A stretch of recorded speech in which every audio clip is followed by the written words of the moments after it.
objectif l'au-delà. Donc je reviens dans les 6 merveilles par rapport à ce que disait Ali, Kalalagré, c'est de connaître Allah et de lui obéir. C'est de connaître Satan et de lui désobéir. C'est de connaître la vie de l'au-delà et d'œuvrer pour celle-là. C'est de connaître cette vie, dunya, et la fuir. Et la fuir. Et donc, le fait de connaître cette vie va t'amener certainement à préparer l'autre vie. Abu Bakr disait donc, le prophète sallam disait, la vie, les meilleurs d'entre vous, c'est ceux qui vivent longtemps dans les bonnes œuvres. Et les pires d'entre vous, c'est ceux qui vivent longtemps dans les mauvaises œuvres. Et donc, il va passer par le cycle par lequel, naturellement, Allah a voulu que les gens passent, et ensuite, il aura perdu sa vie. Et il ne pourra pas revenir parce que l'argumentation d'Allah sera sur lui, en lui ayant montré, en lui ayant donné le temps pour vivre. Et ne pense pas que ceux qui vivent le plus longtemps sont les meilleurs, si effectivement les personnes ne vivent pas dans la recherche de l'au-delà et n'ont pas fait de ce bas monde leur préoccupation principale.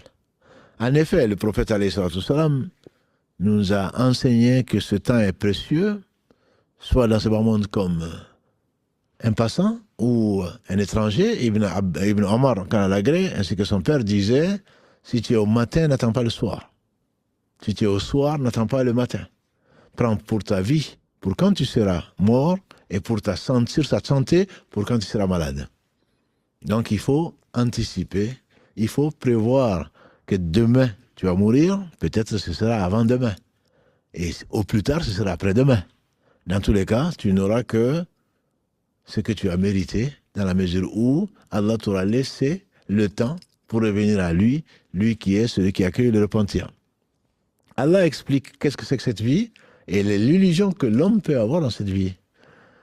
Il dit, notamment dans le verset 20 de la sourate 57, Al-Hadid, le fer, il dit اعلموا أنما الحياة الدنيا لعب ولهو وزينة وتفاخر بينكم وتكاثر في الأموال والأولاد.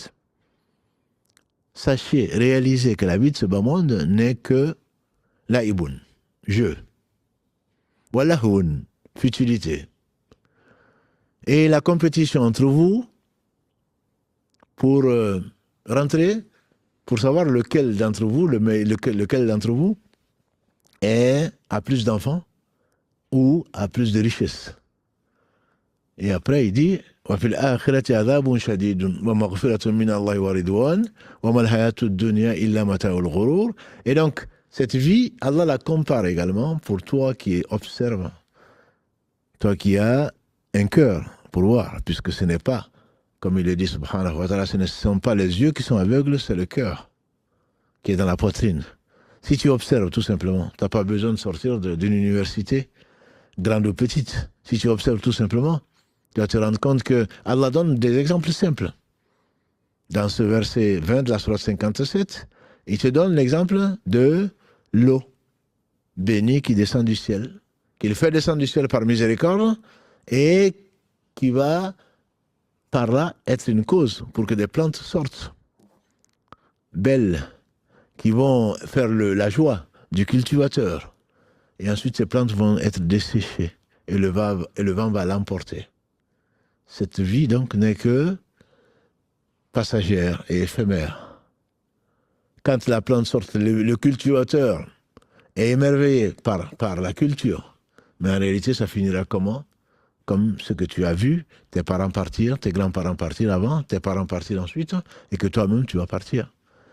Si Allah subhanahu wa ta'ala ne t'accompagne pas dans la réalisation de bonnes œuvres. Le cultivateur au moins, ou le paysan, il aura au moins sémé et il aura récolté. Mais la récolte peut se faire ici, mais c'est surtout dans l'au-delà. Il dit il nous dit la même vérité, entre autres dans le verset 45 de la sourate 18. Il compare la vie de ce bas monde à l'eau qui descend, que tout le monde peut observer, et qui va faire le bonheur des gens, et des plantes et des arbres vont pousser, et ensuite, Allah va faire venir sa sunna, ça va se dessécher et le vent va l'emporter. Le vent va l'emporter. Et donc, quand tu es dans cette vie, cet instinct de ramasser du bien n'est pas quelque chose de condamnable. C'était lié. Mais il faudrait ne pas être avide. Il faudrait ne pas être avide. Cet instinct que tu as va t'amener à rentrer en compétition avec d'autres, mais de façon saine. Va t'amener à jalouser les autres, comme on l'a vu la semaine dernière, mais de façon saine. Comme l'a dit le prophète sallallahu alayhi wa sallam, il n'y a que 2 jalousies qui sont permises. Et on a dit le tanafus, le fait de rentrer en compétition pour du bien.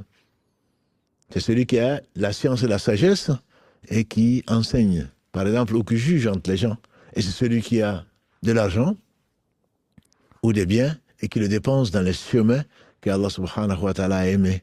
Celui-là, très certainement, comme l'a dit le prophète sallam à Amr ibn As, dans ce qui a été rapporté consigné dans le Sahih de Musnad, un hadith authentique du Musnad donc de Ahmad, il dit qu'elle est belle ou qu'elle est bénéfique la subsistance qui est pure venant d'un homme pieux. Et donc le fait de rentrer en compétition pour en faire plus, ce n'est pas quelque chose de mauvais. Sinon, sache que c'est une preuve. On fait dire encore à Ali Karalagré, c'est bien de ce bas monde. Sur le licite, tu seras interrogé. Sur le licite du bien de ce bas monde, tu seras interrogé. Quant à l'illicite, tu seras châtié pour cela. Alors pourquoi tu vas te donner autant de mal pour le bien de ce bas monde? Encore une fois, je n'ai pas dit qu'il ne faut pas chercher. Il faut être ambitieux. Simplement, ne pense pas que tu vas repartir avec quoi que ce soit. 3 choses accompagnent le mort, on le sait. C'est bien, sa famille et ses œuvres. 2 retournent, les 2 premières, et une seule chose reste avec lui, ce sont ses œuvres. Personne n'est parti avec son linceul contenant ses billets de banque, ou sa villa, ou je ne sais quoi que ce soit. Tout le monde le constate. On va enterrer les gens avec un linceul. On va enterrer les gens dans un cercueil. Et ils n'apportent absolument rien. Et donc, celui qui, tant soit peu, est intelligent, l'intelligence du cœur, se rend compte qu'en réalité, tout ce qu'il a fait, tous les honneurs qu'il a pu avoir, tous les biens qu'il a pu accumuler, il part, il va les laisser. Et donc, à partir de ce moment-là, Allah te donne cet exemple-là qui est tout simplement magnifique. C'est le meilleur des exemples. Tu es émerveillé par ta beauté, tu es émerveillé par ta jeunesse, tu es émerveillé par tes biens. Il y a toujours le plus riche, il y a toujours le plus beau. Je te le rappelle, c'est ce qu'on avait dit il y a 2 semaines. Pour les arrogants, pour les orgueilleux, il y a toujours plus. Si tu penses que tu es la plus belle, sache que ta mère Hawa était bien plus belle. Et que notre mère, l'épouse Sarah d'Ibrahim, le prophète sallam a dit qu'elle avait la moitié de la beauté. Quant à toi, mon frère, Youssouf, il avait la moitié de la beauté de tous les hommes. Et donc, que cette beauté, elle va se faner, que tu le veuilles ou pas. Ce ne sont pas les produits de beauté, ce ne sont pas ce que tu vas aller acheter ou ce que tu vas vouloir pour paraître qui va manquer de trahir la réalité donc de ta situation. Parce que de toute façon, les plis viendront, tu verras ce que tu n'aimerais pas voir et tu ne seras plus jamais comme tu auras été. Parce que Allah, il a voulu cela. Mais pour que demain, Inch'Allah, Allah te fasse rentrer au paradis, comme quand tu avais 33 ans, avec 60 coudées, comme le prophète sallallahu alayhi wa sallam nous l'a enseigné. Donc la vie de ce bas monde ne représente pas plus que ça. Elle représente donc une preuve. Un temps qui est court ou qui est long, mais il sera toujours court. Pas plus qu'un clin d'œil un clignement d'œil plutôt, par rapport à une journée ou par rapport à autre chose. Ça ne représente vraiment pas grand-chose.